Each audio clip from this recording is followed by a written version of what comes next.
India को कोई नाराज नहीं कर सकता, नहीं कर इंडिया से सकता। ऐसा कोई मुतालबा नहीं कर सकता। बांग्लादेश के नए वजीर बराए खेल अमीनुल हक, वो फुटबॉल के कप्तान थे, वो कह रहे हैं हमें इंडिया से अपने ताल्लुकात बेहतर करने हैं अगर हमें आगे बढ़ना। और मैंने तो समझा था कि यूटर्न अभी वर्ल्ड कप के बाद आएगा। मैंने समझा था कि वर्ल्ड कप जब ईज आउट हो जाएगा ना, अभी जनरल बॉडी मीटिंग होगी, उसमें यू टर्न आएगा। लेकिन ये तो यू टर्न वर्ल्ड कप क्या सुपर 8 की पहुंचने से पहले आ गया बॉस। उनको खमियाजा भुगतना पड़ रहा है कि वो T20 को इतनी वैल्यू नहीं कराते, गलत फैसले किए, गलत सिलेक्शन किए, एक रिप्लेसमेंट ही नहीं लिया, तो वो थोड़ी सी एरोगेंस भी शो कर रहे थे। अब उन्होंने भारतीय क्रिकेट बोर्ड से राब्ता किया है कि हमें अपनी T20 क्रिकेट बेहतर करनी है, हमारी मदद करें। मुझे हंसी बढ़िया ही, मैंने कहा यार कहाँ तो मतलब हमारे वजीर आजम साहब कह रहे थे कि जी बांग्लादेश के लिए हमने स्टैंड लिया और बात की थी कि हम बाइकआउट करेंगे इंडिया से मैच की। तो मैं अपनी वीडियो में ये बार बार ये बात कर रहा था कि यार ठीक है, आपने मॉरल सपोर्ट कर लिया बांग्लादेश क्रिकेट का, बहुत अच्छा किया, लेकिन अपनी गर्दन सामने करने की जरूरत नहीं है।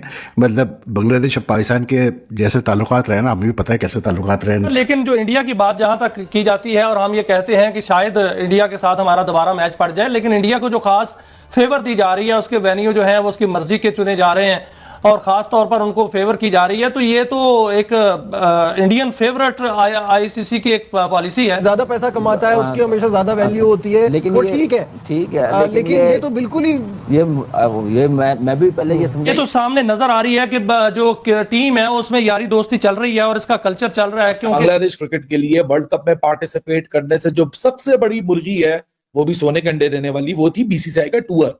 और वो टूर सितंबर 2026 में कैंसिल हो सकता है, और उस टूर का बचाने के लिए ऐसे यू टर्न लिए जा रहे हैं। और इस यू टर्न के लिए आपको मैंने पहले बता दिया था। आपको नहीं पता कि सामने लेके वहाँ कब हालात चेंज हो, क्या हुआ। अब इलेक्शन के बाद बांग्लादेश में इलेक्शन हुए, वहाँ हालात चेंज हो गए।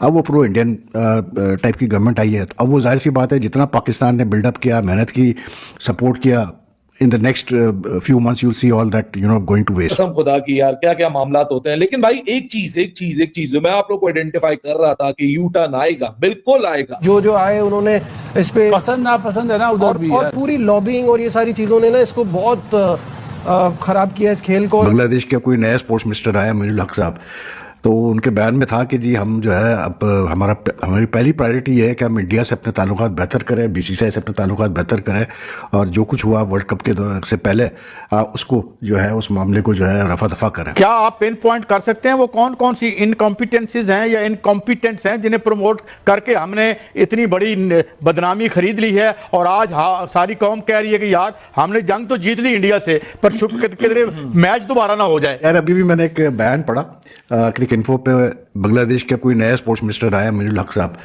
तो उनके बयान में था कि जी हम जो है अब हमारी पहली प्रायोरिटी ये है कि हम इंडिया से अपने ताल्लुकात बेहतर करें, बीसीसीआई से अपने ताल्लुकात बेहतर करें, और जो कुछ हुआ वर्ल्ड कप के से पहले उसको जो है उस मामले को जो है रफा दफा करें।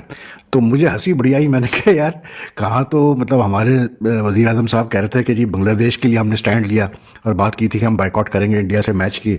तो मैं अपनी वीडियो में ये बार बार ये बात कर रहा था कि यार ठीक है, आपने मॉरल सपोर्ट कर लिया बांग्लादेश क्रिकेट का, बहुत अच्छा किया, लेकिन अपनी गर्दन सामने करने की जरूरत नहीं है। मतलब बांग्लादेश और पाकिस्तान के जैसे ताल्लुकात रहे ना, हमें भी पता है कैसे ताल्लुकात रहे, मतलब रिसेंट लास्ट 4-5 डिकेड्स। तो छोड़े इस बात को। तो it's a good lesson that never put yourself at stake for others, क्योंकि आपको नहीं पता कि सामने लेके वहाँ कब हालात चेंज हो, क्या हुआ। अब इलेक्शन के बाद बांग्लादेश में इलेक्शन हुए, वहाँ हालात चेंज हो गए। अब वो प्रो इंडियन टाइप की गवर्नमेंट आई है, तो अब वो जाहिर सी बात है जितना पाकिस्तान ने बिल्डअप किया, मेहनत की, सपोर्ट किया, in the next few months you'll see all that going to waste।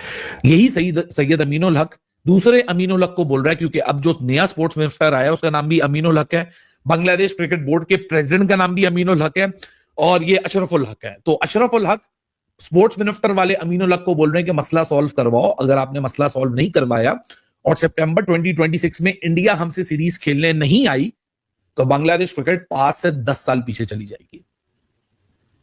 एक सीरीज से 5 से 10 साल पीछे चली जाएगी। ये मैं नहीं कह रहा, ये बांग्लादेश का खुद का former general secretary of cricket board कह रहा है। अब आ जाते हैं नए स्पोर्ट्स मिनिस्टर के ऊपर। नए स्पोर्ट्स मिनिस्टर आए हैं, उन्होंने आते ही, अच्छा नए स्पोर्ट्स मिनिस्टर डिफरेंट हैं क्योंकि यहां नाम बहुत सिमिलर है, तो इसलिए कंफ्यूजन बहुत हो जाती है। ये जो नए अमीनुल आए हैं, इनका ताल्लुक क्रिकेट से नहीं रहा है, ये फुटबॉल का ताल्लुक इनका रहा था। फुटबॉल प्लेयर भी थे, गोलकीपर भी थे, फॉर्मर, शायद नेशनल लेवल पे भी, प्रोफेशनल लेवल पे इन्होंने खेला हुआ है, शायद इन्होंने बांग्लादेश नेशनल टीम को भी मेरे ख्याल से रिप्रेजेंट किया हुआ है।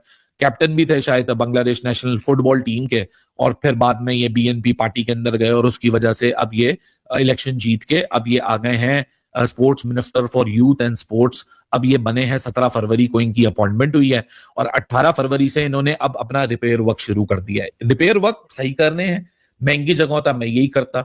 अब ये अमीन उल हक क्या कह रहे हैं, क्योंकि इन अमीन उल हक ने तो वादा किया नहीं था, वो तो अमीनुल इस्लाम बुलबुल हैं और वो आसिफ नजरुल हैं जिन्होंने सारी गन डाली थी। अब तो नया बंदा आया है, वो तो अपनी क्रिकेट को ही देखेगा, इससे तो किसी को नाराज नहीं होना चाहिए। क्योंकि ये सबसे ना अब होगा क्या, क्योंकि अब जो अमीनुल हक आए हैं स्पोर्ट्स मिनिस्टर, ये कहते हैं कि I want to reset and improve relations with BCCI right away. इन्होंने 17 तारीख को मिनिस्टर बनते ही 18 तारीख को जो इंडियन डिप्टी हाई कमिश्नर है ढाका के अंदर, उनसे फौरन मुलाकात की है। क्या आप पिन पॉइंट कर सकते हैं वो कौन कौन सी इनकॉम्पिटेंसीज हैं या इनकॉम्पिटेंट्स हैं जिन्हें प्रमोट करके हमने इतनी बड़ी बदनामी खरीद ली है और आज सारी कौम कह रही है कि यार हमने जंग तो जीत ली इंडिया से, पर किधरे मैच दोबारा ना हो जाए, तो ये कैफियत हो गई है। तो कौन से इनकॉम्पिटेंट लोग हैं जिन्हें इंक्लूड करके प्रमोट करके नेशनल इंटरेस्ट को कुर्बान किया गया? जंग वालों ने तो तैयारी की थी ना, और फिर जब मौका आया तो उन्होंने साबित कर दिया कि वो तैयारी में थे और हर लिहाज से तैयार थे। जब आप यहाँ पर तैयारी की बात करते हैं तो ये किस किस्म की तैयारी है कि आप वर्ल्ड कप में जाते हैं और अपने सबसे बेहतरीन बॉलर को बाहर बिठा देते हैं। अगर वो बेहतरीन नहीं था तो लेकर क्यों गए? आपने इनकॉम्पिटेंस का जिक्र किया, माइक हैसन से बड़ा इनकॉम्पिटेंट कौन होगा जो जिसकी वहां पर जगह ही नहीं बनती है? इससे ज्यादा इनकॉम्पिटेंसी क्या होगी कि 3 विकेटें ली सलमान मिर्जा ने पहले मैच में और उसके बाद अभी तक वो बाहर बैठा हुआ है। आप 6 हिटिंग एबिलिटी के ऊपर जीते हैं अपने T20 मैचेस को। वो आपका जो सबसे अच्छा खिलाड़ी है जिसकी 6 हिटिंग एबिलिटी सबसे बेहतर है वो फखर जमान, वो बाहर बैठा हुआ है। इससे ज्यादा इनकॉम्पिटेंसी क्या होगी कि आप एक खिलाड़ी को जो बैसियत ओपनर नाकाम हुआ, नंबर 2 पर नाकाम हुआ, आप उसको 4 पर ले आए, नंबर 4 पे, और वहां पर आपने उसको पिछले मैच में बैटिंग दी। आप उसको किस बुनियाद पर सिलेक्ट करके वर्ल्ड कप की टीम में लेकर गए? अगर आप मुझे समझ नहीं आती आखिर इंडियंस चाहते क्या हैं, मतलब कि करना क्या चाहते हैं। देखो ना, अब जो न्यूज सामने आई है दी 100, आपको पता ही होगा जो फॉर्मेट है, इंग्लैंड की एक बहुत बड़ी लीग है, 100 बॉलों का जो फॉर्मेट वाली लीग होती है, उसके अंदर 4 है इंडियन फ्रेंचाइजेस। उसके अंदर 63 पाकिस्तानी प्लेयर्स ने रजिस्टर किया है 11-12 को, उसकी जो कहते हैं ना ड्राफ्ट है, और पाकिस्तान का जितना भी T20 स्क्वाड है सबने रजिस्टर किया उसके अंदर, और बाकी 63 प्लेयर्स टोटल बनते हैं। अब खबर ये सामने आई है कि जो जितने भी इंडियंस ओनर्स हैं वो किसी भी पाकिस्तानी प्लेयर को नहीं खरीदेंगे। खबर क्या है, टेलीग्राफ की रिपोर्ट है, Pakistani cricketers will not be sign by the 4 Indian own 100 franchises in the next month auction. ये क्या है? ऐसे तो पाकिस्तानी क्रिकेट खत्म हो जाएगी, प्लेयर को पैसा ही नहीं मिलेगा, क्योंकि मेजर क्रिकेट लीग जो यूएसए की है उसके अंदर इंडियंस, सीपीएल के अंदर इंडियंस, साउथ अफ्रीका के अंदर इंडियंस, आईएल T20 के अंदर इंडियंस, इसके अलावा न्यूजीलैंड की लीग शुरू होने जा रही है उसमें भी इंडियंस आएंगे। बिग बैश अपनी 2 फ्रेंचाइजेस जो है वो इंडियन ओनर्स को देने जा रहा है, वहां भी जिसको कहते हैं इंडियंस। तो पाकिस्तान कहां क्रिकेट खेलेगा? अब इसके ऊपर माइकल वॉगन कहते हैं the England cricket board need to act fast on this. जल्दी से ईसीबी को इसके ऊपर एक्ट करना चाहिए। दे ओन द लीग, जो असल लीग है वो तो ऑन ईसीबी करता है, and this should not be allowed to happen. और ये नहीं होना चाहिए भाई साहब। The most inclusive sports in the country is not one that allow this happen. Michael Vaughan ने आवाज उठा दी, उसको पाकिस्तान के अंदर एहतजाज हो रहा है। मैं सवाल मेरा दोबारा से ये था, आखिर इंडियंस चाहते क्या?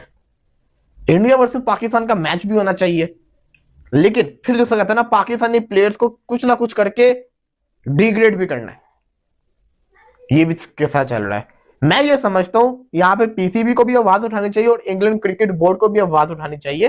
कैसे नहीं चलेगा, ऐसे नहीं चलेगा, ये तो ज्यादती है। वर्ल्ड कप जो इटसेल्फ वो एक इवेंट है, उस पर जो है बड़ी तनकीद हो रही है कि वहां पर जो है कैचेस छोड़े जा रहे हैं, वहां पर बहुत बड़ा तादाद में जुआ जो है वो खेला जा रहा है। और ये बताया जा रहा है कि भारत के अंदर जो है वो बुकिए जो है बड़े एक्टिव हो चुके हैं, और इसमें इतनी तनकीद आगे बढ़ चुकी है कि वर्ल्ड कप जो है T20 उसकी क्रेडिबिलिटी पर जो है सवाल उठ रहा है। देखिए, बात यह कि क्रेडिबिलिटी का जहां तक ताल्लुक है मियां साहब, वो तो अपनी जगह पर कायम है, क्योंकि ये दुनिया क्रिकेट के आप देखें कि मुख्तलिफ ममालिक यहाँ पर खेल रहे हैं, तमाम बड़े ममालिक भी खेल रहे हैं, फिर एसोसिएट कंट्रीज भी आ रही हैं, और एसोसिएट कंट्रीज ने भी अच्छे खेल का मुजाहरा किया है। तो क्रेडिबिलिटी का जहां तक ताल्लुक है, मेरा ख्याल है वो तो अपनी जगह पर बरकरार है, कायम है, उसमें तो कोई ऐसी चीज नजर नहीं आती है। जिन चीजों का आपने हवाला दिया है, ये दुनिया में एक हकीकत है, और ये चलती रहती हैं, और आईसीसी का एंटी करप्शन यूनिट वहां पर मौजूद होता है, और जहां उनको लगता है कि चीजें खिलाड़ियों की हद तक या किसी और जगह से वो उस ममनुआ इलाके में आ जाती हैं या उस जगह पर पहुंच जाती हैं। इसमें तो छापों छुपों की बात हो रही है। गोदी मीडिया खुद खबरें दे रहा है कि वहां के खिलाड़ियों के घरों पर छापे जो है वो पड़ रहे हैं, और इस हवाले से बहुत सा वहां तनकीद भी हो रही है। और वो मीडिया जो कि खबरों को छुपाता है वो खबर दे रहा है कि इंडिया के अंदर जो है बहुत से बड़े तादाद में छापे जो है पड़ रहे हैं। तो दोस्तों ये रही आज की वीडियो। तो दोस्तों भाईजान ने तो पाकिस्तान को धोखा दे दिया। जी हाँ दोस्तों, आज की खबर इसी पर आधारित है कि भाई बांग्लादेश क्रिकेट बोर्ड ने पाकिस्तान क्रिकेट बोर्ड को पूरी तरीके से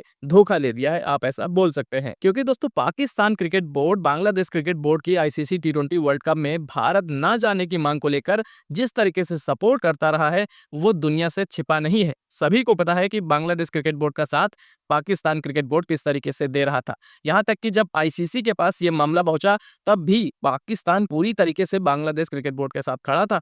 लेकिन अब भैया बांग्लादेश क्रिकेट बोर्ड ने तो पाकिस्तान से दूरी बनाते हुए अब वो बीसीसीआई से गुहार लगाने लगा है कि भैया 2026 में जिस तरीके से भारत और बांग्लादेश के बीच में सीरीज खेली जानी है उसमें कोई प्रॉब्लम नहीं आनी चाहिए, और बीसीसीआई के वो पैर पकड़ रहा है बांग्लादेश क्रिकेट बोर्ड। दोस्तों हाल ही में बांग्लादेश के अंदर चुनाव हुए, जहां बांग्लादेश के अंदर नई सरकार बनी। अब पाकिस्तान को लगता था कि ये सरकार जो है वो हमारे पक्ष में रहेगी और हमारे फेवर में ही क्रिकेट को सपोर्ट करेगी। लेकिन दोस्तों नई सरकार बनने के बाद बांग्लादेश क्रिकेट बोर्ड के नए चेयरमैन आने के बाद पूरा पासा पाकिस्तान का उल्टा पड़ गया है। अब बांग्लादेश क्रिकेट बोर्ड के चेयरमैन ने बीसीसीआई के चेयरमैन से भैया ये गुहार लगाई है कि 2026 में जो शेड्यूल है वैसे ही भारतीय टीम खेलने बांग्लादेश आए। क्योंकि दोस्तों अभी हाल ही में T20 वर्ल्ड कप को लेकर बांग्लादेश क्रिकेट बोर्ड जिस तरीके से कह रहा था कि भाई हम भारत खेलने नहीं जाएंगे क्योंकि वहां उसे सिक्योरिटी इशू बता रहा था, और इसी वजह से दोस्तों Bangladesh cricket T20 world cup भी नहीं खेल सका। और ये सारी चीजें हुई हैं बांग्लादेश के अंदर जो राजनीतिक दबाव था वहां के क्रिकेट बोर्ड पर।